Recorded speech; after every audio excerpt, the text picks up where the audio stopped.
中医思成的6个压香底方，今天呢全部公开，哪一个都是咱们老百姓真正的福音。第一个，腰腿疼、关节疼，用3片生姜、1小把花椒煮水，放凉后呢加少量白醋，睡前用来泡泡脚，可以祛风除湿、活血消肿。第二个，睡不着、容易醒、睡眠质量差，用10克致远志煮水代茶饮，可以安定心神，改善心肾功能。第三个，肺热感冒、咳黄痰，用15克鱼腥草加半个雪梨切块煮水代茶饮，可以清热解毒、止咳化痰。第四个，嘴巴干苦、眼屎多，用10克夏枯草煮水代茶饮，可以清肝火、利湿热。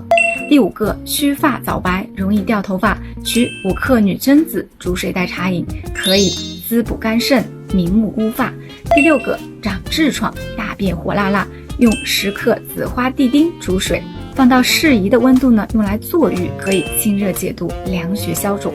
你都记住了吗？关注西大医，传承中医古老智慧，助力身心平安健康。